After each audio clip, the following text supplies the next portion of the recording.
de Gibeira ao Giló, dessa vida cumprida a sol. Sou caipira, Pirapora, Nossa Senhora de Aparecida, ilumina a mina escura e funda o trem da minha vida. Sou caipira, Pirapora, Nossa Senhora de Aparecida, ilumina a mina escura e funda o trem da minha vida. O meu pai foi peão, minha mãe solidão, meus irmãos perderam-se na vida em busca de aventuras. Descasei, julguei, investi, desisti. Se é sorte, eu não sei, nunca vi. Sou caipira, Pirapora, Nossa Senhora de Aparecida, ilumina a mina escura e funda o trem da minha vida. Sou caipira, Pirapora, Nossa Senhora de Aparecida, ilumina a mina escura e funda o trem da minha vida. Me disseram, porém, que eu viesse aqui pra pedir em romaria e prece paz nos desaventos. Como eu não sei rezar, só queria mostrar meu olhar, meu olhar, meu olhar. Sou caipira, Pirapora, Nossa Senhora de Aparecida, ilumina a mina escura e funda o trem da minha vida. Sou caipira, Pirapora, Nossa Senhora de Aparecida, ilumina a mina escura e funda o trem da minha vida.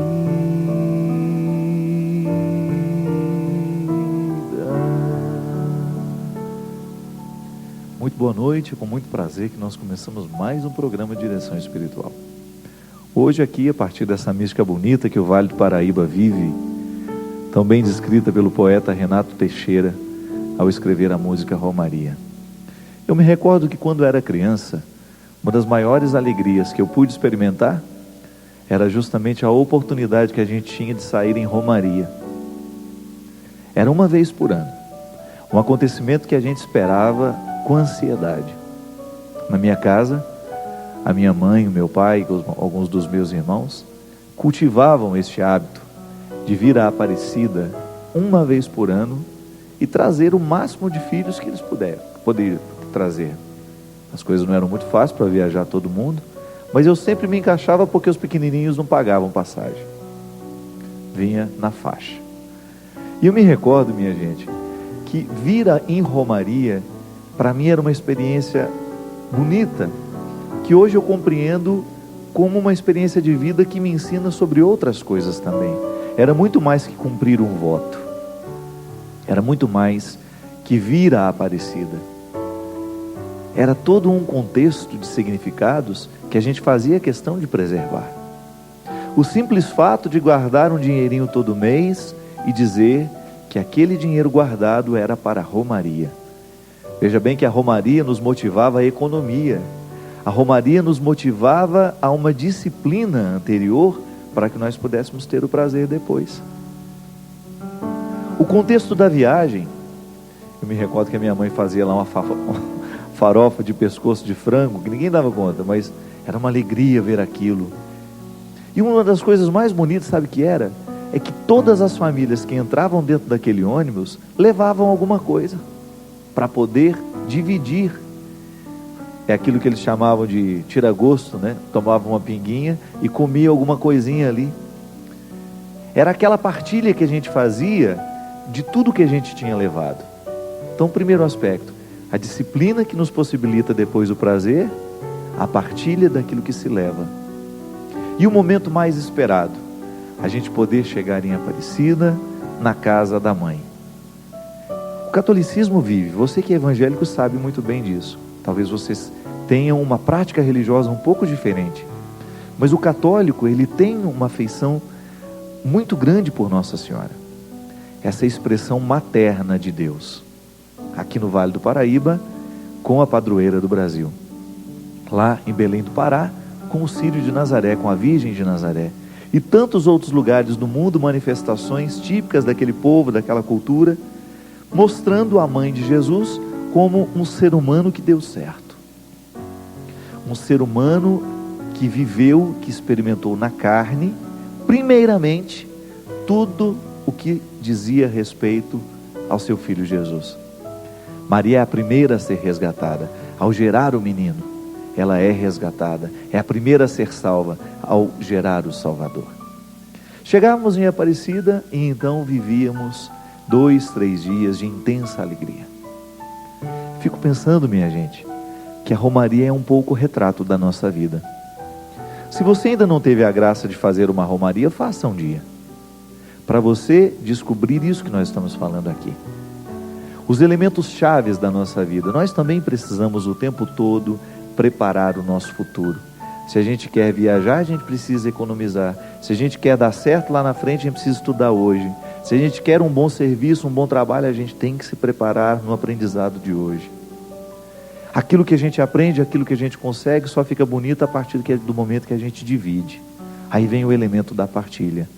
Só tem significado o que eu alcancei se eu tiver alguém para dividir depois. Não adianta nada ter todo o dinheiro do mundo, ter a casa mais bonita do mundo, se você não tem amigos para enchê-la. Se você não tem amigos para gastar um pouco do dinheiro que você acumulou. A partilha é uma consequência natural de quem soube preparar. Não adianta nada você fazer uma mesa bonita, um jantar maravilhoso, se não existem convidados para sentarem à mesa. O jantar, ele é apenas uma desculpa para as pessoas que estarão ali. O desejo é reunir as pessoas. É a romaria da vida nos encaminhando. Aquilo que a gente prepara, aquilo que a gente divide depois. Essa mística que pode tomar conta do nosso coração. Eu sei que às vezes nós não somos muito romeiros. E o coração do romeiro é um coração despojado, pronto para aquilo que vai acontecer. É um coração sempre pronto para a surpresa, para a alegria. E às vezes eu ando pensando que nós não somos surpreendidos pela alegria justamente porque a gente não espera pela surpresa. A gente não permite que a vida nos surpreenda. A gente tem tudo muito programado. E na romaria, por mais que a gente programe, sempre haverá o espaço da surpresa.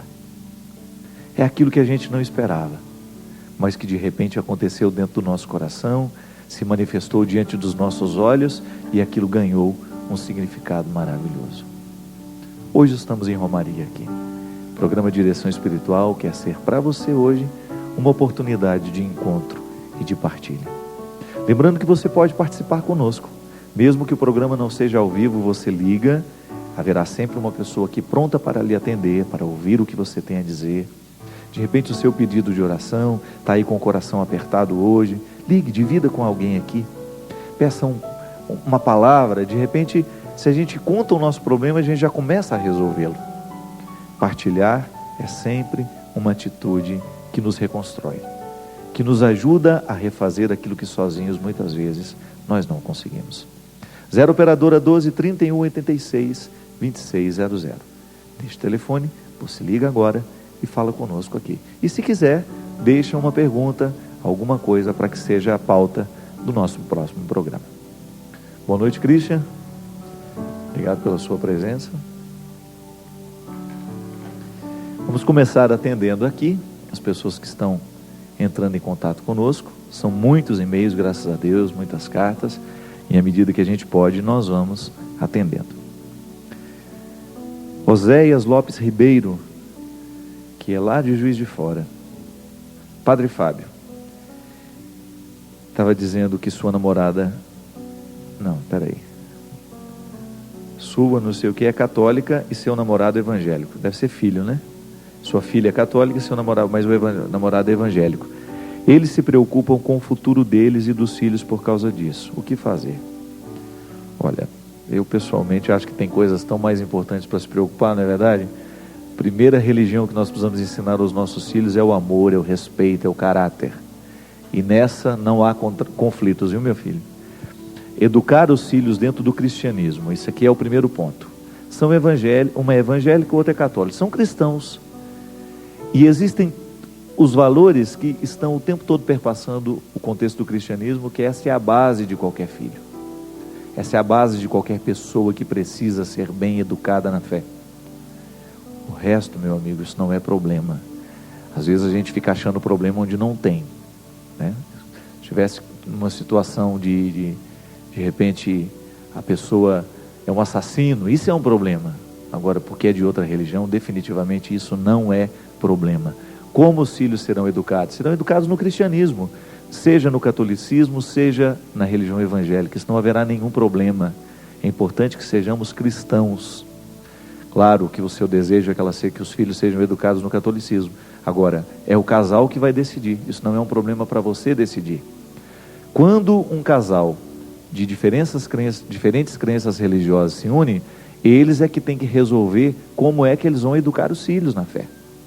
Já não é um problema do pai nem da mãe, não, é do casal. E eles entrarão no consenso para poder saber qual vai ser o melhor caminho para essas crianças. E a gente tem que deixar essa bobagem de achar que isso é problema. Não é, minha gente. Pelo amor de Deus, vamos passar pelos hospitais do mundo aí a gente vai ver o que é problema. Vamos passar pelos presídios do mundo e aí a gente vai ver o que é problema. Então, cuidado para a gente não ficar vendo problema onde não existe. Isso não é um problema. Ter religião diferente e casar-se não é problema. Isso vai ser apenas uma situação adversa que eles vão ter que enfrentar à medida que os filhos forem nascendo. Mas, por favor, não vamos fazer disso uma situação para ser problematizada. Aliás, às vezes a gente cria tanto problema na nossa vida, né? As coisas são simples e a gente complica. Outro dia eu estava atendendo uma pessoa que ela estava arrumando tanta picuinha na vida, tanta picuinha, e com todo respeito a tudo que ela estava sofrendo, eu fiquei ouvindo, e a menina chorava. Meu namorado, padre, terminou comigo, não sei mais o que fazer da minha vida. A menina chegou a falar até em suicídio, porque o namorado tinha terminado com ela. E aí eu fiquei calado, fiquei escutando, até o momento que ela... E aí, o que o senhor tem para me dizer? Eu virei e falei assim: você conhece aquele hospital aqui em Taubaté que trabalha com câncer de crianças? Que faz um atendimento especializado em câncer? Tem muita criança lá. Passa lá para fazer uma visita. Aí ela ficou desconcertada, né? Porque achou que eu ia falar do namorado. Eu falei: porque sobre o seu assunto, com toda sinceridade, eu não tenho nem o que dizer. Eu não conheço o seu namorado, não sei se você... o que aconteceu para ele te abandonar, não sei. Agora, o que eu identifico é que você precisa saber o que verdadeiramente é problema na vida. O que realmente é sofrimento. Eu respeito a sua dor, respeito o seu sofrimento, mas eu acho que você precisa pensar um pouco maior, né? A gente só será capaz de resolver essas picuinhas se a gente de verdade olhar para o verdadeiro sofrimento que existe no mundo. E quando a gente esbarra no verdadeiro sofrimento que existe no mundo, quando a gente sai desse egoísmo de ficar cultivando só as nossas mesquinharias, a gente vai descobrir que a gente nem problema tem. É uma realidade. Aliás, a psicologia nos sugere, né, que uma boa forma que a gente tem de lidar com os nossos problemas é a gente ajudando os outros. É um jeito interessantíssimo que nós temos de superar os nossos limites. Tanto é que grandes movimentos de transformação na sociedade nascem a partir de tragédias pessoais. Então, a pessoa perdeu um filho num acidente trágico.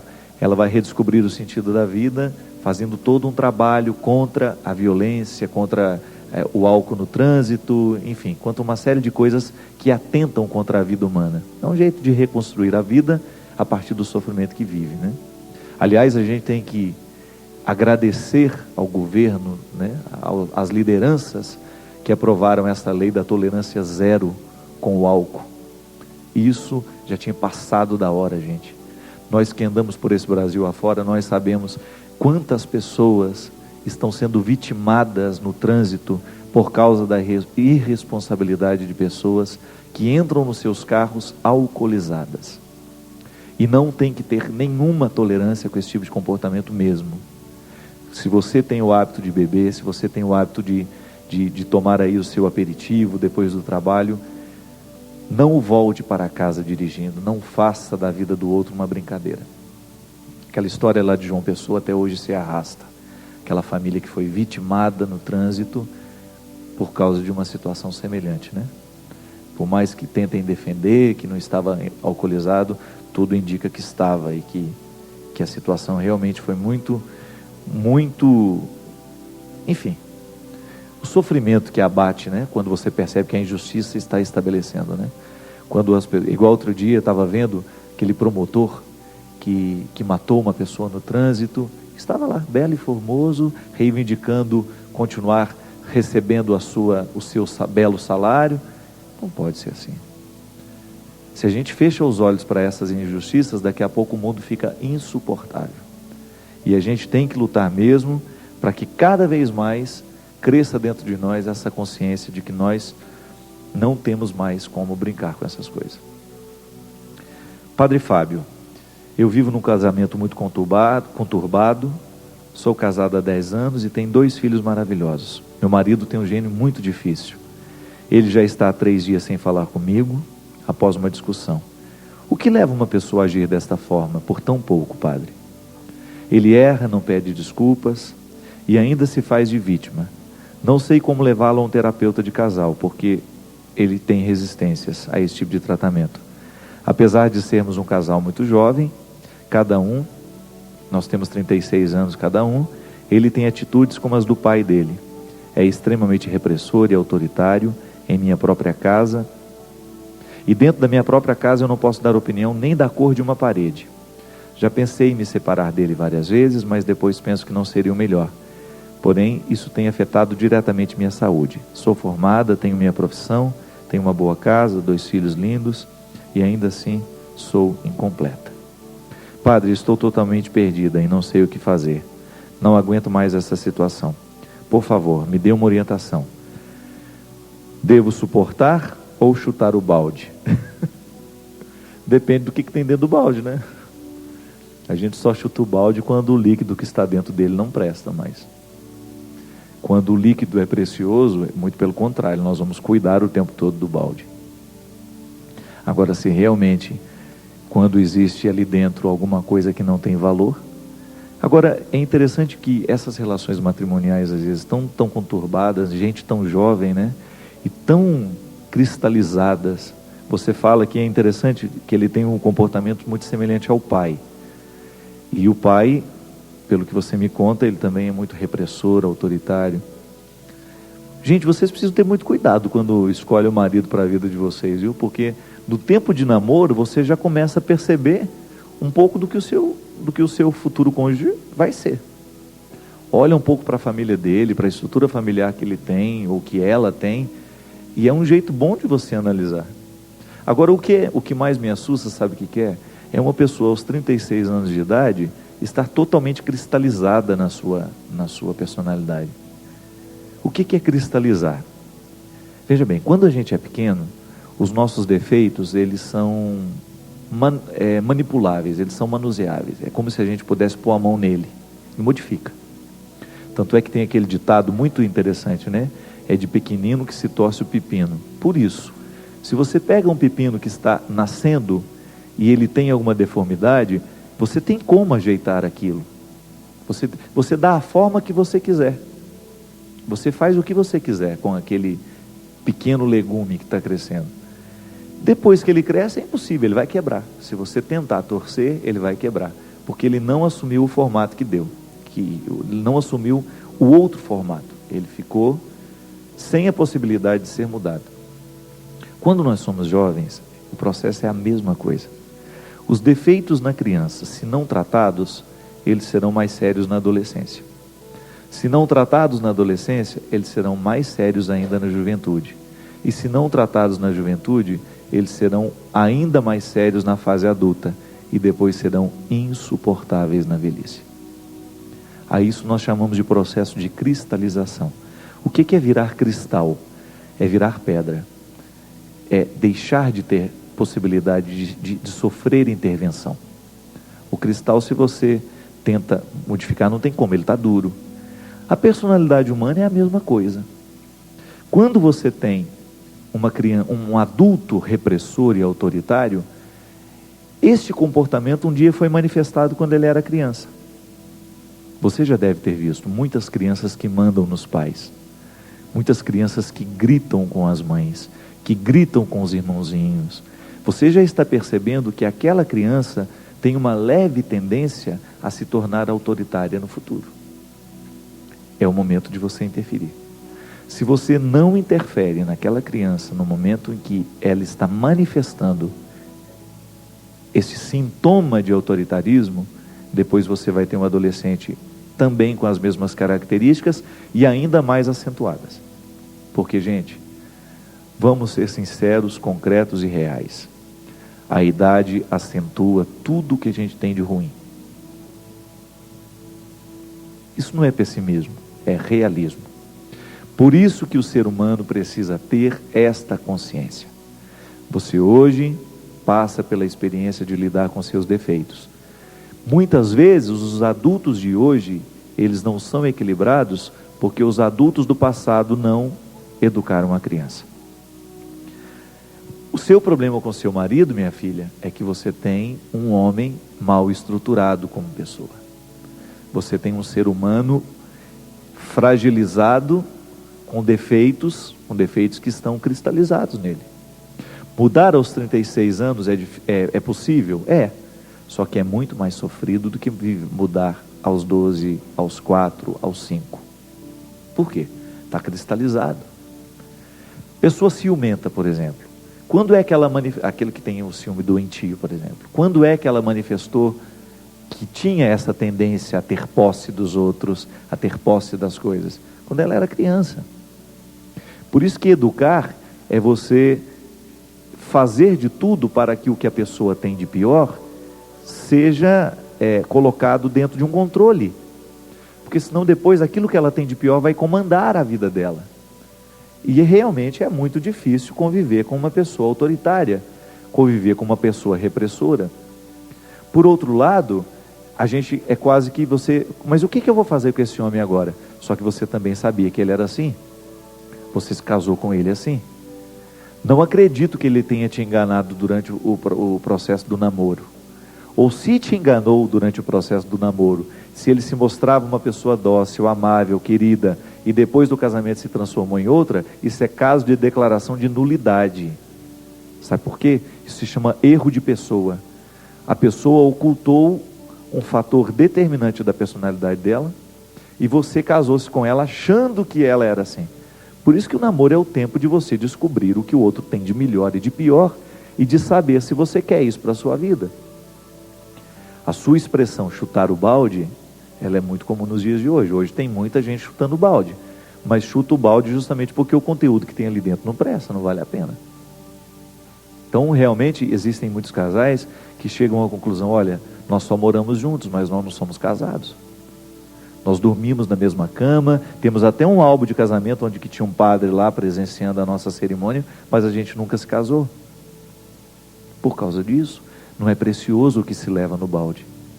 Então, se realmente o líquido do balde não tem valor, chuta-se com muita facilidade mesmo. É por essa e outras razões que o casamento está cada vez mais se transformando numa solução fácil, tanto para assumir quanto para desistir. Hoje as pessoas se casam com muita facilidade e também se dispensam com muita facilidade. É uma tendência no mundo de hoje. Perdeu-se aquela ideia de que o sacramento é para a vida toda. Então Então já se casa, pensa, se não der certo a gente se larga. Isso daqui, esse quadro que nós temos diante de nós, uma mulher que com tão pouco tempo de casada, já chega à conclusão de que não é o homem que ela queria para a vida dela. Porque na verdade o que acontece é isso. É autoritário, é repressivo, não me deixa viver, não me deixa ser eu. Veja bem, isso não é um homem que faz bem para você. Agora, você vai chutar o balde se você sabe que não tem valor.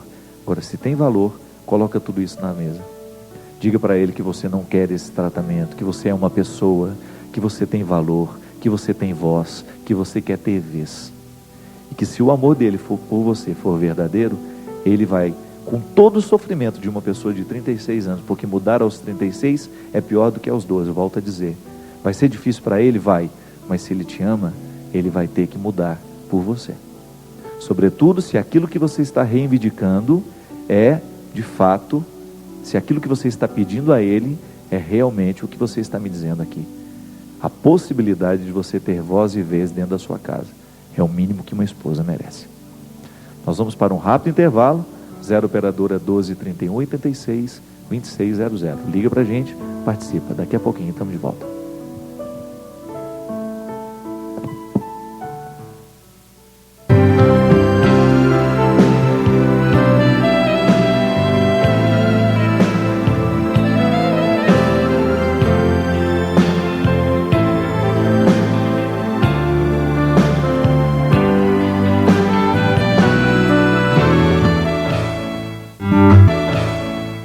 Intervalo aqui, o cinegrafista estava contando que outro dia um padre foi preso, autuado no bafômetro, multado, preso não, né, só multado, porque, coitado, celebrou a missa, saiu para celebrar na outra capela, foi pego no bafômetro. É um problema mesmo, agora a gente vai ter que diminuir, viu, o número de vinho que se toma na missa, senão vai todo mundo preso, padre, freira, papagaio, balaio de manga, sacristão, todo mundo. Toma cuidado agora para a gente não... Se come um bombom, não tem um negócio assim também? Come um bombom de licor, a pessoa já fica com teor alcoólico alterado. São as mudanças. Eu não vou identificar essa pessoa aqui não, e eu vou fazer questão de ler, porque o e-mail dela está um pouco ligado àquela primeira questão que nós abordamos, da pessoa que estava com dificuldade com o marido. Só que essa aqui foi mais séria ainda, veja bem. Conheci um rapaz há 3 anos atrás, família dele muito católica, e através até dessa família que ela foi conhecer a Canção Nova. Se casaram em janeiro deste ano e namoraram, noivaram. A relação sempre foi muito tranquila, ela está dizendo, muito companheirismo. E ela coloca uma coisa interessante aqui. Eles nunca brigaram durante todo o processo do namoro. E no começo do mês de junho, 5 meses depois de casado, ele simplesmente disse que cometeu um erro e saiu de casa. Foi embora. Foi como se uma bomba tivesse caído sobre a minha cabeça, padre.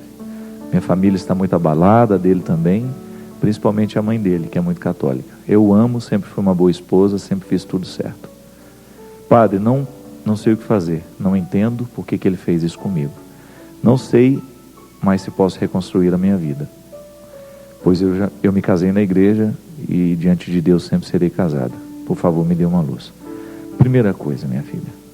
Não se casa com uma pessoa com quem você nunca brigou, né? Isso não é um valor, com todo respeito. Uma relação ela só pode ser compreendida como saudável se há desentendimentos também. Às vezes nós temos uma visão muito romanceada, muito romântica do outro, né? Nós nunca brigamos, nós nunca fizemos isso, nós nunca fizemos... Outro dia eu estava até me recordando, há muitos anos atrás, eu me encontrei com um rapaz, na Canção Nova mesmo, e muito casualmente ele me chamou e falou assim: padre, eu vou me casar na semana que vem. São, parece que 6, 7 meses de namoro, mas a gente sabe que a gente se ama, e eu estou me casando, padre, muito feliz, porque durante todo esse tempo de namoro, eu nunca desejei a minha namorada sexualmente. Aí consegui viver a castidade, nunca nem desejo por ela eu senti, padre, olha que maravilha. Aí eu pus a mão na cabeça, porque isso é visão romântica. Gente, como é que você vai se casar com uma pessoa pela qual você não sente atração sexual. Isso não existe. Isso é visão romântica. Se ele me falasse que ele estava se casando com uma mulher com quem ele lutou o tempo todo para viver a castidade, isso é maravilhoso. Ele sentia o desejo e lutava para poder preservar-se para o casamento e preservar, uma vez que isso para os dois era um valor. Agora, sentir-se feliz por não sentir-se atraído por ela, pelo amor de Deus. E eu não medi as palavras, meu filho, não se case então. Não se case, porque isso é um requisito básico para uma relação a dois. Para você se casar com uma mulher, você tem que no mínimo sentir-se, além de tudo, você tem que ter no mínimo atração sexual por ela. Como é que você vai estabelecer uma relação de marido e mulher, a partir do respeito, com tudo aquilo que a gente sabe que é valor? Mas o sexo faz parte da vida do casal, e para com essa visão ingênua das coisas. Isso não leva ninguém a nada. Deus não nos fez para sermos anjos. Não nos criou para sermos anjos. E Ele não vai nos pedir respostas de anjos. Você não é anjo e não tem que ter comportamento de anjo. Você tem que ter comportamento de homem honrado. Com todo respeito a você, minha filha. Ao me contar que você nunca brigou com seu namorado, que você se casou com ele, sem nunca ter tido um conflito com ele, você entrega para mim a prova concreta de que o casamento de vocês não deveria ter acontecido. Sabe por quê? Porque a gente só pode se casar depois que você viveu todas as fases do conflito. Porque senão você está casando com um príncipe encantado, e ele está casando com uma princesa. Recorda-se, o meu livro Sequestro da Subjetividade fala disso, que existem relações que elas são pautadas a partir dos contos de fadas. A menina espera que o príncipe encantado chegue, e um dia ela acha que encontrou esse príncipe encantado. Daqui a pouco ela descobre que ele é um sapo. Ela vai embora. O encanto se desfaz. Da meia-noite às badaladas do relógio, e tudo vira abóbora. E eu gosto tanto de abóbora, mas aqui no caso não, né, é o sinônimo de que deu tudo errado. Veja bem, se ele foi embora é porque se estabeleceu a decepção dentro dele. Não brigar não é valor, gente. Pelo amor de Deus, a vida humana é feita de conflitos, e a gente só estabelece os verdadeiros amigos depois dos conflitos. Se na relação de amizade o conflito é necessário para você saber que ama, muito mais uma relação que vai virar casamento, que vai virar família.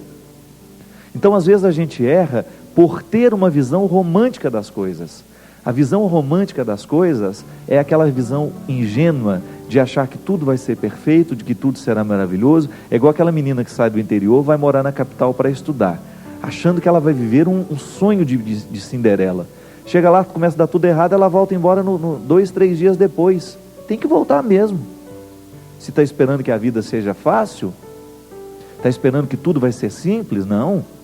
Dá certo na vida é quem sabe enfrentar o conflito.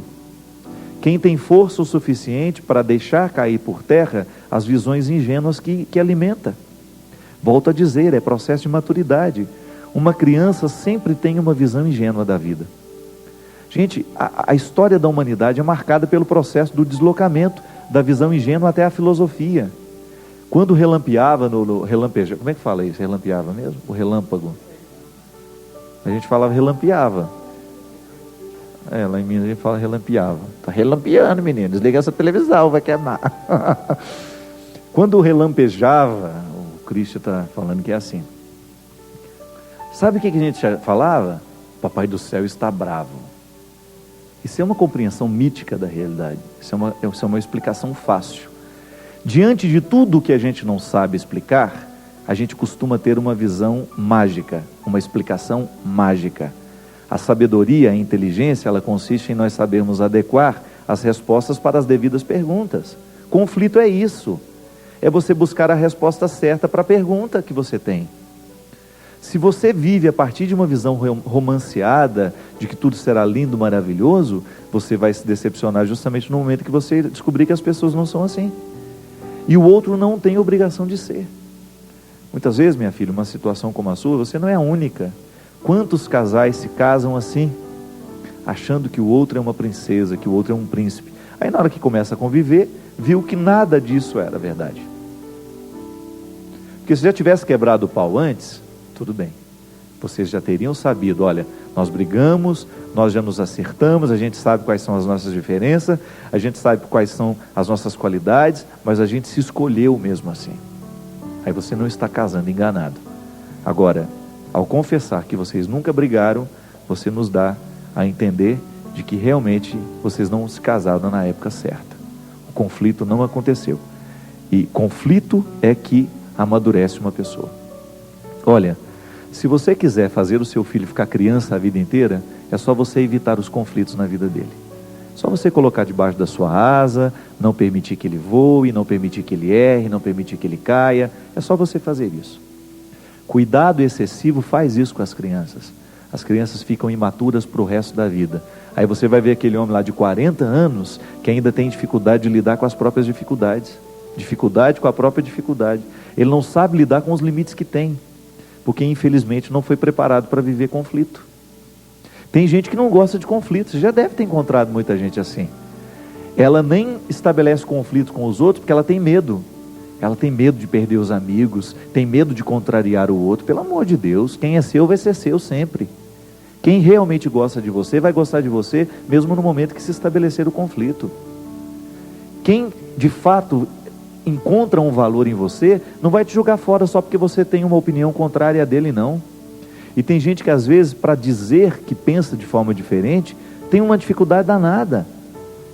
Isso é imaturidade, gente. Maturidade consiste em nós sabermos dizer o que a gente verdadeiramente pensa sobre as coisas, consiste em a gente verdadeiramente dizer o que a gente sente, sem medo do que o outro vai reprovar ou aprovar em nós. Isso é uma questão de sobrevivência. Se a gente não investe neste processo de maturidade, nós vamos chegar aos 40 anos com a mesma idade mental e sentimental e afetiva de um adolescente de 12. Não podemos fazer isso. Isso é retrocesso. Isso é deixar de você viver o bom da vida. Pode ver, grandes amigos nascem, você tem certeza de que ele é seu verdadeiro amigo, é depois que vocês já quebraram o pau e mesmo assim a amizade continuou de pé. Já tiveram inúmeras dificuldades, mesmo assim o outro não desistiu de você. Quando você fez tudo errado e mesmo assim o outro te perdoou e falou, olha, eu não te jogo fora da minha vida porque eu já não sei mais pensar a minha vida sem você. Eu reconheço o seu valor. Você não tem obrigação de ser perfeita. Eu te reconheço imperfeito, com direito de errar, e mesmo assim eu quero você na minha vida. Faz parte. São os conflitos que nos amadurecem o tempo todo, né? Tem uma aqui, que tinha visto antes. Padre Fábio, o senhor pode me explicar a respeito das pessoas que rezam diante de imagens? Me explique. Essas pessoas que rezam diante das imagens, acham que elas estão ouvindo?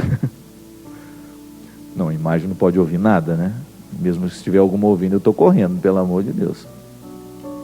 É igual a imagem que chora, a imagem que é isso, a imagem que é aquilo. Eu, com toda sinceridade, eu respeito, mas eu não vou atrás dessas coisas e tenho muito respeito por quem crê. Agora, um dado de fé: imagem não escuta nada. Imagem não pode nada. Porque se pudesse, nós estaríamos no mundo da idolatria. Se você acredita que uma imagem tem poder de alguma coisa, de fazer um milagre na sua vida, isso se chama idolatria. É a mesma forma que você acreditar que a foto da sua mãe tem um poder além do de uma foto. Não. Uma foto e uma imagem possuem o mesmo valor. Me recordam alguém que eu admiro. O que muda na vida, o que tem transformação na vida, não é a admiração que eu tenho pela imagem, mas é a atitude concreta que nasce da admiração que eu tenho. Então, se eu admiro a minha mãe, não adianta eu falar bem dela, não. Isso não vai nem deixá-la muito feliz se ela sabe se eu tenho um comportamento totalmente diferente daquilo que eu digo. É a minha atitude de ver o valor que a minha mãe tem e eu trago para a minha vida. Aí muda o meu jeito de ser.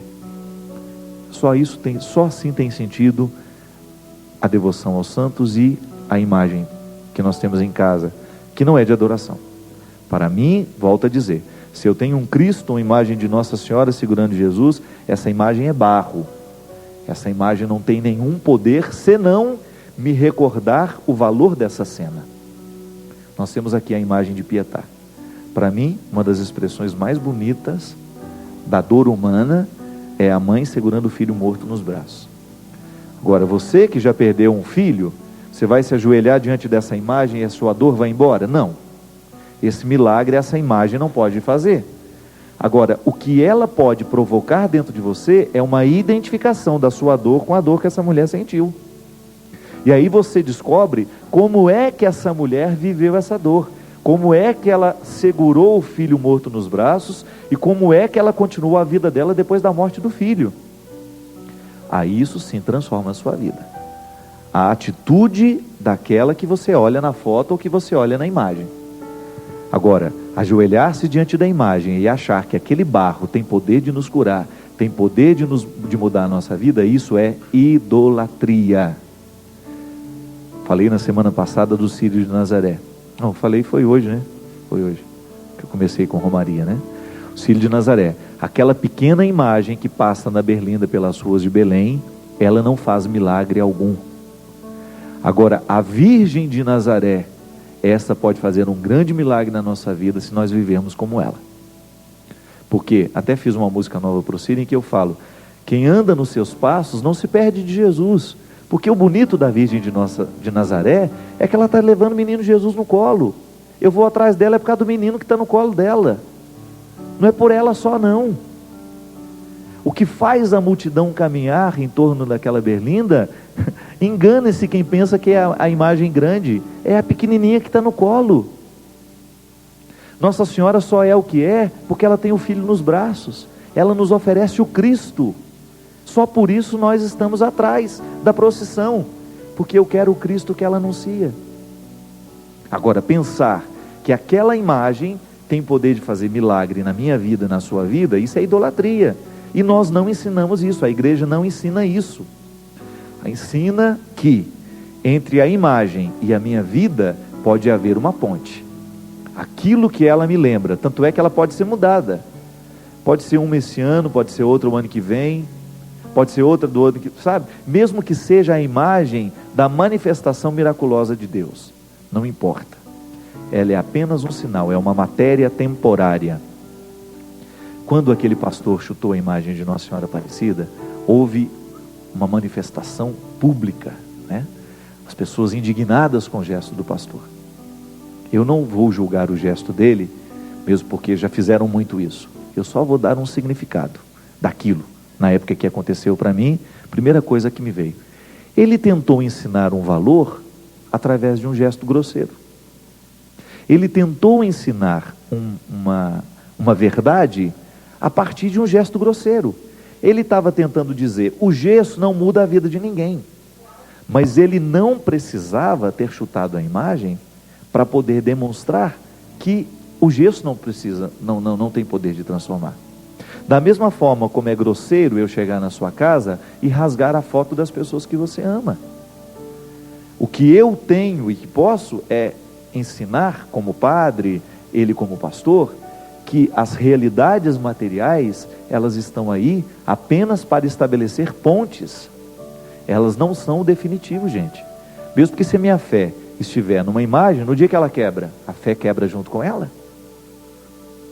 Ou no dia que essa imagem for roubada, roubam a minha fé também? Não. Igual aquele atentado que houve um ano retrasado lá em Belém do Pará. Jogaram uma pedra em cima da imagem e quebraram a imagem, danificaram a imagem de Nossa Senhora de Nazaré. Isso não danifica a fé do povo, apenas agride a sensibilidade de um povo que crê, mas não pode abalar a minha fé. É como se então hoje descobrissem o corpo de Jesus. Se descobrissem o corpo de Jesus, os ossos de Jesus, isso mudaria a nossa crença a respeito da ressurreição? Absolutamente nada. Porque como foi a ressurreição não importa. A maneira como a ressurreição se estabeleceu a mim não importa. O que importa é o Cristo ressuscitado presente na igreja e sua força atuante através dos primeiros discípulos, através das primeiras comunidades. A nossa fé está nisso.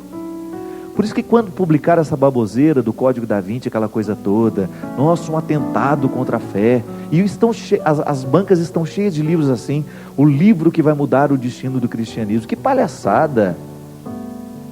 Esses livros podem dizer o que quiserem, mas eles não mudam o que o cristianismo fez no coração das pessoas, não fez o que o cristianismo fez no coração da sua mãe, da sua avó, não muda o que fez no seu coração. Você é testemunha viva de que o cristianismo é uma mística que nos torna melhores. Porque no dia que deixar de nos tornar melhores, isso morre. E não morre justamente porque o ressuscitado nos move para esta consciência constante. Por isso, minha gente, que nós não estamos presos a essa materialidade da fé. Da mesma forma como atravessar a porta e achar que você vai ficar santo por causa disso, você ganhou indulgência porque atravessou a porta, isso são gestos simbólicos. Se isso não tiver repercussão na sua alma, não faça, porque você estará repetindo um gesto que não tem absolutamente poder de mudar você. Entende? O que você precisa buscar verdadeiramente é o que está por trás das palavras. Igual muita gente acha que a Bíblia é a palavra de Deus, ela é sagrada, mas o livro, não. O livro, isso é transitório. Ele pode acabar hoje, de repente você ganha um outro novo, isso é relativo. A sacralidade, então de repente aqui dentro desse livro tem muita coisa preciosa que você considera precioso. Tudo bem. Mas não é essa matéria que é preciosa, é o que está nele. E o que está nele, eu lhe confesso, não é página, não é papel, não, é minha vida, é a vida de quem eu escutei. A Sagrada Escritura é a mesma coisa, extrapola a materialidade, é mais do que papel, é mais do que folha. Mas é isso que está aí gravado no seu coração, isso sim é sagrado. E às vezes, minha gente, nós caímos num processo religioso tão infértil, porque nós nos prendemos na materialidade das coisas. A gente acha que fé é isso, e fé é o contrário. Igual outro dia, estava assistindo um vídeo de Joseph Campbell, um dos maiores especialistas de mitologia no mundo. Ele estava dizendo assim, ele perguntou a um padre: Padre, o senhor tem provas concretas da fé que o senhor professa? Aí o Joseph Campbell não esperou nem o padre responder. Padre, não fique conflituado com a minha pergunta, porque se o senhor tiver provas concretas da sua fé, então não é fé mais. Nós não temos provas concretas de nada, mas nem por isso a nossa religião está suscetível aos livros novos que saem, às conversas novas que saem por aí. Cada tempo sairá uma coisa. Porque se você for colocado diante do tribunal, vamos começar a partir de você, e o juiz vai dizer assim: olha, eu quero que você me dê uma prova concreta de que você ame o seu filho. Você não vai saber fazer absolutamente nada. Sabe por quê? Amor extrapola a materialidade. O presente, por exemplo, é um bem material. Você ama alguém, você grava um CDzinho, coloca músicas que você gosta, você escreve um bilhetinho carinhoso e você entrega àquela pessoa. Isto é uma materialidade tentando significar o que não é material. Mas não é assim que você dá provas de quem você ama, mesmo porque isso pode passar pela falsidade. Você pode muito bem ir numa festa de aniversário e levar um presente por obrigação, só para não ficar feio. Quantas vezes vai, tem que levar, né? Fazer o quê? Quando na verdade, o presente que verdadeiramente agrada a gente é o que não é material e que no dia a dia você recebe do outro. Aquele olhar de felicidade quando te encontrou, aquele abraço carinhoso, aquela mensagenzinha no celular dizendo que está com saudade de você. São coisas simples que você percebe, mesmo que não haja materialidade. Você não tem como dar provas concretas de que você ama alguém. Isso é muito difícil, é quase uma ingratidão. É quase um desaforo você ser colocado nessa parede. Olha, me dê prova de que você me ama. Isso não existe. E só os imaturos pedem prova de amor, né? Os inseguros. Eu quero que você prove que você me ama.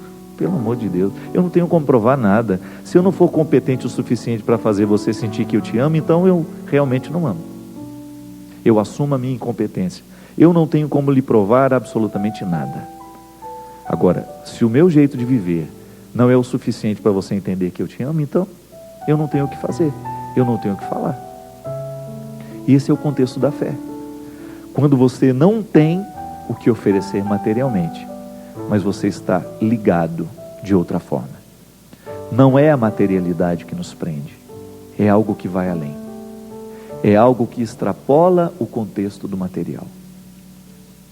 E eu confesso para vocês que acho que a vida é muito mais interessante quando ela está aí. Quando as coisas são muito concretas, a gente corre o risco de viver no artificial. Quando uma pessoa pede de você aquilo que você tem. Eu me recordo, minha gente, que na doença do Robson, logo quando ele precisou fazer a primeira cirurgia, ele quase morreu. Teve um dia que eu fiquei vários dias lá em Formiga por causa dele. Algumas noites eu dormia lá na casa dele, ficava com ele. Numa daquelas noites eu estava deitado ao lado dele. Eu me recordo que eu estava acordado e percebi que ele estava acordado também. Só que ninguém falou nada. De repente ele me perguntou: meu amigo, você está acordado? Eu disse: estou, Robin.